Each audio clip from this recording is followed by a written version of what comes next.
This video is partially sponsored by Slave Chief. With Gold Hill 5 you get 5% of your order while supporting the channel. Go shop now. Welcome back to the channel. I hope you all had an amazing holiday season and most importantly, Happy New Year. As our first video of 2026, we are kicking things off with a video dedicated to Boa, one of the new leaders from OP14 and currently one of the new tier 1 deck of the format. Today we are joined by Angelo Truscello, who basically is a regular guest on the channel at this point and probably doesn't need any introduction. Angelo recently released a full guide on Boa, so if after watching this video you'd like to dive deeper into the deck, I highly recommend checking it out. By using the discount code HILL10 you'll get 10% of your guide and you directly support the channel. So hi Angelo. Hi, hello everyone. I'm really happy to be here again and talk about this new meta, this new format. I think this format is really enjoyable. OP13 was kinda stale because there were only 2 or 3 decks, but now with OP14 we have a lot of choices. And I'm really happy to be able to play and make a video like this where I talk about these new decks. So for the first question, looking at your list, I noticed that you decided to not include Gloriosa, a card that I've recently seen played in a good number of Asian lists. What made you choose to leave her out of your version? I'm not running Gloriosa at the moment. Because I think there is no space for it. I was deciding to pick one between Gloriosa and Sengoku, but I feel like I prefer to have a more consistent list, because I think if you don't see a 4-drop on curve, you are really cooked. Also, we don't have UBO3 Nami yet, so you have less plays than the UBO3 list, because we have to play a 4-cost drop on 5 dons, and you have only 8 because you have 4 run and 4 Boa Hancock. I prefer to play Sengoku to have an additional chance to find one of the drops, for example Boa or Kuma, which I think is really important in the mirror, because when you go second, usually you want to play double Kuma on curve if you have Run or Gorgon Sisters on board.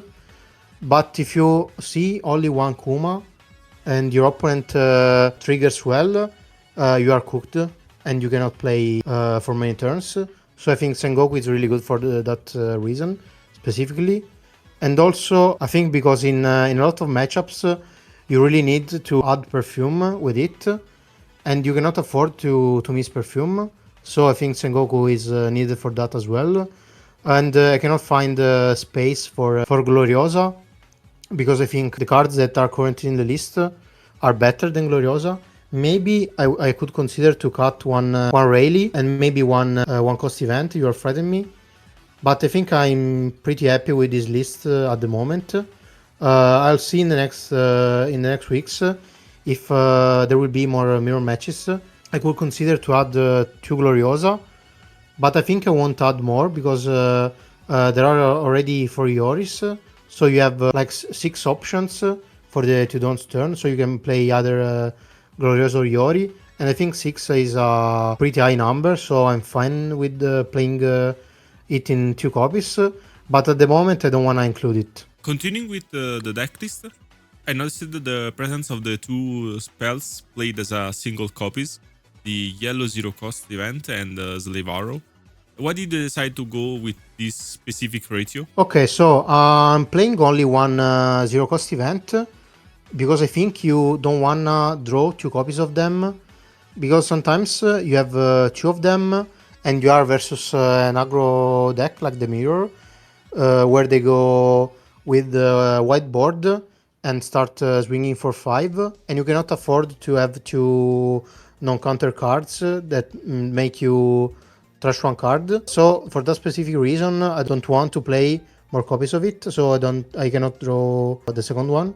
I only want to see 1 copy of it. And the same reason applies for Slave Arrow, but in a different scenario, because usually on 10 dons you want to play 9 cost Boa, so you only can float 1 don. Do not want to have multiple 1 cost events in hand. And also sometimes if the opponent starves you, you don't have that many bodies on board, so you cannot afford to play 2 Slave Arrows in a row. So for that specific reason I'm playing just one copy of it at the moment. And also I think the yellow one cost event is weaker as a counter, but as a better trigger, because I think the slave arrow trigger is almost useless. Like 90% of the times you don't use it, but on the other hand you want to use the one cost yellow event trigger every time. For that reason I'm playing just one slave arrow. Now, moving on to the matchup of the new format. It finally feels like we can move on away from the usual 3 matchups we've been stuck for a while. Looking at your tier list, I was happy to see that you believe at least 3 of the new leaders can compete on the same level as previous decks. Starting from the top of the tier list, let's talk about Emu. It was one of the strongest deck of the previous meta, and if I'm not mistaken, it only received one piece of support, the Crocodile event. How do you evaluate this matchup, and what's your general approach when playing Boa into Emu? Okay, so I think the Emu matchup is the worst, because I think they usually have a lot of blockers and also a lot of events, so you cannot rely on your high attacks. Like if you swing for 7 or for 8, they're gonna guard everything, so you have to go wide on board. But even if you go wide, they still have a lot of counters and a lot of blockers, so it's really hard to go through them. Also, as soon as they reach the tendons, it's almost impossible to go past 2 blockers. And also they have a lot of tools to filter their hand, so it's not like Mihawk, in which you can like swing for multiple 6s and they sometimes have to take. Emu has a lot of cards to trash and filter their hand, and see a lot of 2k counters, so it's kind of hard to make them lose life cards. So for that specific reason, I think it's the worst matchup. And also, I think the general approach is kind of standard. You want to put them at 0 as soon as possible, and then you want to play pudding and use perfume on your 9 cost boa. But you have to play sometimes for the grind game with double 9 cost boa, and sometimes you just want to go wide and swing for multiple 6k attacks. Because even if you put them at 0 and you use perfume on boa, they can even guard the 20k attacks, because they run like 10 defensive events. So for that, also for that specific reason, I think the matchup is kind of bad, but you can still manage to win if you play correctly. Moving on to the next deck, let's close our discussion on the previous meta by talking about Ace. It's an extremely solid deck that continues to perform well, even in this format, despite not receiving any new support. How do you feel about this matchup? So I think this matchup could be easy if they don't see the nuts. Like if they see Atmos into Jozu, into 8 cost spell, into Blockbird, you cannot win. But it also depends on your triggers. Maybe you can still have a chance if you trigger like Gorgon Sisters. But if they don't see that specific curve, the matchup is really easy in my opinion, because they have only 3 life cards.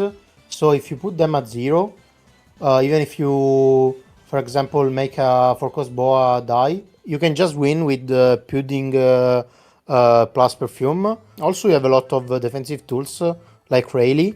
I think when you play Rayleigh and KO Jozu, it's really hard for them, because usually they use Marco as a blocker, so they don't have real attackers on board. They usually only have Jozu.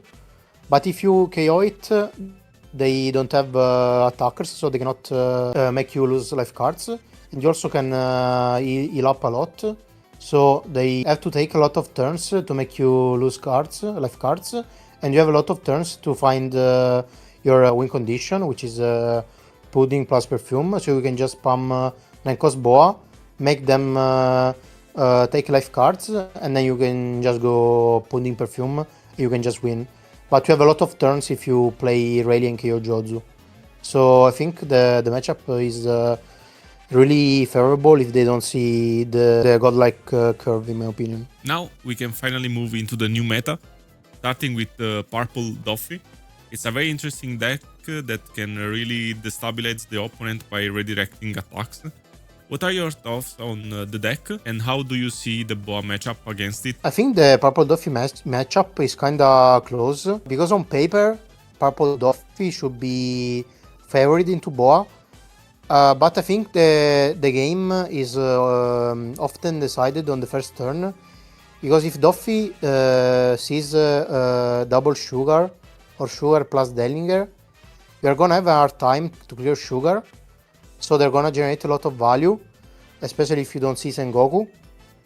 But if they don't see that specific combination, it will be really hard for them, and they cannot reach the late game safely, because they have to take a lot of hits. So they don't have time to start chaining 10 cost Doffy, because they have to use events and go -1 dons, and they are forced to redirect attacks into pieces that do not generate dons. So for that specific reason, I think the matchup is kinda 50-50. Continuing down the tier list, we have Mihawk, which you ranked slightly lower compared to the other decks. How do you usually approach this matchup, and why do you think it's a bit below the others in terms of overall power? I think at the moment Mihawk is in a weird spot, because I don't know if there is a deck list that can be balanced, because I think the power level of Mihawk is really high, but you really need to find the perfect list. So for that specific reason, I'm not sure I want to rank it as a tier 1, but also I don't think it's a tier 1.5 anymore, because with the 6 cost low list, you have a really low chance of breaking now. So I think it's like a tier 1.25 in my opinion, but it could be a really good deck if you manage to find the perfect list. And also I think the matchup is kinda straightforward. Usually you hope they don't see multiple Perona on curve. They cannot search for it, but if they see it, or if they see low plus Perona, it's kinda tough. If they draw a lot of counters, you cannot make them go to 0. And they usually when they go to 10 dons, you cannot go through their life cards, because the reader is gonna be a 7k. So in my opinion, the matchup is kinda close. It is I think slightly favorable for Boa, but it really depends on the Mihawk's list, because some Mihawk lists are running 4 Perona, and some are running only 3. So I think it depends on that. I think you usually wanna swing for multiple attacks of 6k, because usually Mihawk lists run a number between 8 and 12 2k counters. Usually they run 8 or 10. So if you keep spamming 6k attacks, they're gonna lose a lot of life cards. Also, as I said before, Mihawk is not like Emu.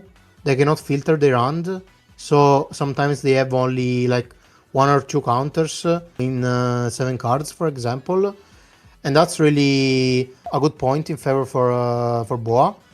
But you really have to play a 6 cost on curve, because if they freeze double piece with Perona, you don't have real attackers, because they are gonna just spam Perona over and over.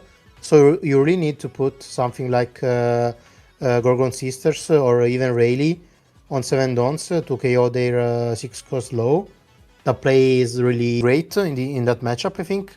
And also you wanna reach the late game with some attackers, but also with like 2 or 3 life cards, more like 2 than 3. And you wanna then spam 9 cost Boa and survive until they don't have low embep anymore. And then you can just go 7-7-7 and you just close the game on that turn.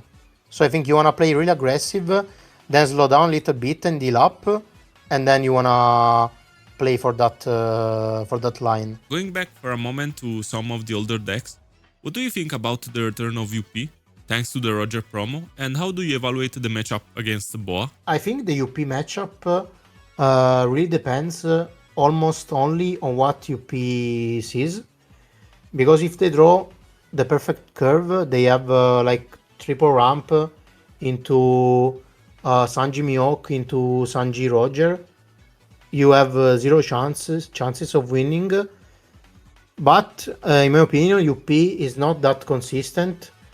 Sometimes they are gonna brick, sometimes they don't see Roger, and you just have to spam small attacks and make them lose a lot of cards. And then in the late game, sometimes they have to guard 7k swings on their 6k leader with events like Gear 2 because they don't have 2k counters anymore, because they cannot afford to search 2k counters sometimes because they have to pick cards like Giant or Sanji. I think in that specific spot you're gonna win because they are gonna guard 7k swings with events, so you can play Nenko's Boa then, and they cannot guard the 20k swing with Perfume in a consistent way.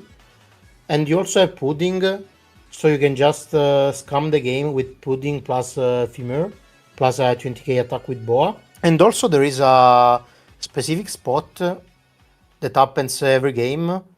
Sometimes you have like 3 or 4 small characters and also an cost Boa, but they are forced to use Red Rock on Boa, otherwise you're gonna swing for 20. But if they play Red Rock, they cannot play Roger, so you can just spam 8k attacks or even 7k attacks with everything, and that's the turn when you're gonna win.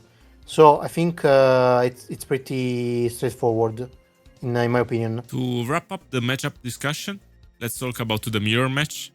How do you usually manage the Boa mirror, and what are the key aspects a player should focus on? Okay, regarding the mirror match, I think one of the best cards is Yori or even Gloriosa if you play it.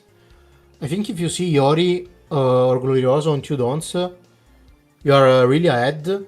But if you start first and you see Margaret on 3 dons, that Margaret is gonna generate a lot of value because you're gonna swing for 5 or even 6 for a lot of turns. So it really depends on Margaret, I think, and also it really depends on Kuma, because if the player going second has double Kuma on curve, they're gonna make you slow down a lot and they're gonna gain board control back, and they're gonna win because sometimes they usually start trading your board, which I think is correct in my opinion in the mirror. You really need to understand if you are the aggressor or not, and you have to consider if you wanna go on board or face.